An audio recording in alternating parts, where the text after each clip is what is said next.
నాడు. మరొకసారి KSR news ప్రేక్షకులందరికీ శ్రీరామనవమి శుభాకాంక్షలు. గంగాధర నెల్లూరు నియోజకవర్గంలో తెలుగుదేశం పార్టీ జెండాను ఎగురవేయాలని, ఇందుకోసం బీజేపీ, టీడీపీ, జనసేన పార్టీ నాయకులు, కార్యకర్తలు కలిసి ఐక్యంగా పనిచేయాలని ఎన్డీఏ అభ్యర్థి, పార్లమెంటు అభ్యర్థి దగ్గుమళ్ల ప్రసాదరావు దిశానిర్దేశం చేశారు. ప్రజా సంక్షేమాన్ని కోరే చంద్రబాబు నాయకత్వాన్ని బలపరచాలని ఆయన కోరారు. బుధవారం గంగాధర నెల్లూరు నియోజకవర్గంలో భారతీయ జనతా పార్టీ, తెలుగుదేశం, జనసేన పార్టీ నేతల ఆత్మీయ సమావేశం జరిగింది. ఈ సమావేశానికి ఎన్డీఏ కూటమి చిత్తూరు పార్లమెంట్ అభ్యర్థి దగ్గుమళ్ల ప్రసాదరావు, పలంనేరు టీడీపీ ఎమ్మెల్యే అభ్యర్థి అమర్నాథ్ రెడ్డిలు హాజరయ్యారు. మన షుగర్ కేన్ నుంచి వచ్చే మొలాసిస్ నుంచి వచ్చే స్పిరిట్, ఈ నేచురల్ గా వచ్చిన లిక్కర్ గాని మనం తాగితే 40, 50 ఏళ్ళు, 60 ఏళ్ళ దాకా మనకు లివర్ ప్రాబ్లమ్స్ ఏం రావు.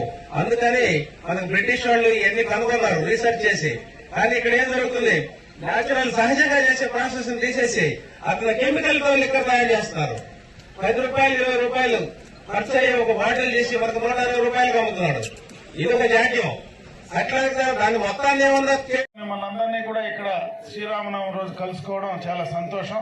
మొట్టమొదటగా మీ అందరికీ శ్రీరామనవమి శుభాకాంక్షలు తెలియజేసుకుంటూ, ఇప్పుడే సోదరులు మన పార్లమెంట్ అభ్యర్థి గారు చాలా విషయాలు మీకు చెప్పారు. గంగాధర నెల్లూరు నియోజకవర్గంలో తెలుగుదేశం పార్టీ ఉమ్మడి అభ్యర్థి, అంటే అటు జనసేన, భారతీయ జనతా పార్టీ, తెలుగుదేశం పార్టీ ఉమ్మడి అభ్యర్థులు, అటు శాసనసభకు థామస్ గారి అభ్యర్థిత్వం, పార్లమెంటుకు ప్రసాదరావు గారి అభ్యర్థిత్వం, ఇవి రెండూ కూడా ఖచ్చితంగా ఈ దఫా తెలుగుదేశం పార్టీ గుర్తు, సైకిల్ గుర్తు పైన ఓట్లేసి గెలిపించాల్సినటువంటి బాధ్యత ప్రతి ఒక్క నియోజకవర్గంలో ఉన్నటువంటి 3 పార్టీలకు సంబంధించినటువంటి నాయకత్వానికి ఉందని చెప్పి సందర్భంగా తెలియజేసుకుంటున్నా. ఎందుకంటే 2009 తర్వాత నియోజకవర్గాల విభజన అయిన తర్వాత మనం ఈ నియోజకవర్గంలో గెలవలేకపోయాం. 2014, 19లో అధికారంలో చంద్రబాబు నాయుడు గారు ముఖ్యమంత్రి అయినా మనం ఈ ప్రాంతంలో మనకు ప్రాతినిధ్యం లేకుండా పోయింది. నేను ఒకటే మిమ్మల్ని కోరుకుంటున్నా, ఖచ్చితంగా 2024లో చంద్రబాబు నాయుడు గారు ఉమ్మడి ప్రభుత్వం ఈ రాష్ట్రంలో అధికారంలోకి రావడం తథ్యం.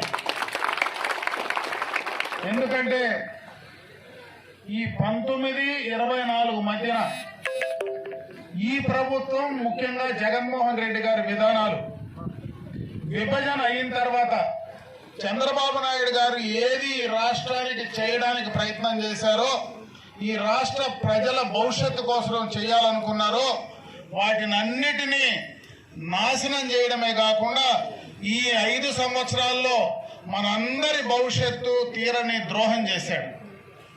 ఎన్నికలకు మును ప్రతిపక్ష నాయకుడిగా ఆయన మాట్లాడినటువంటి మాటలు ఏదైతే జగన్మోహన్ రెడ్డి గారు ఎప్పుడు ప్రజల్లోకి వచ్చినా మాట తప్పని, మడమ తిప్పని, పులివెందల పులి అని మాట్లాడతారు. అసలు మాట తప్పిన వ్యక్తే జగన్మోహన్ రెడ్డి అని చెప్పి ఈ సందర్భంగా కూడా తెలియజేసుకుంటున్నా. అన్ని రకాలుగా ఆయన ప్రతిపక్ష నాయకుడిగా నన్ను అధికారంలోకి తీసుకొస్తే మద్య నిషేధం చేస్తానన్నాడు. ఈరోజు విపరీతంగా మరి ఆయన ఇచ్చేటువంటి మద్యాన్ని దాగి వందలాది మంది ప్రాణాలు పోగొట్టుకుంటూ ఉన్నారు.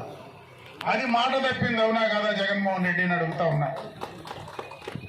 నేను అధికారంలోకి వస్తే రాజధాని అమరావతి ఉంటుంది అని చెప్పావు. ఈరోజు 3 రాజధానులు కడతానని చెప్పావు. అటు అమరావతి పైన మాట నిలబెట్టుకోలేదు, 3 రాజధానుల పైన మాట నిలబెట్టుకోలేదు. అంటే మాట తప్పిన వ్యక్తి నువ్వు అవునా కాదా జగన్మోహన్ రెడ్డిని అడుగుతా ఉన్నా. పోలవరాన్ని కంప్లీట్ చేస్తానని 2020, 22, 23 3 సంవత్సరాల్లో అసెంబ్లీ సాక్షిగా మాట చెప్పావు.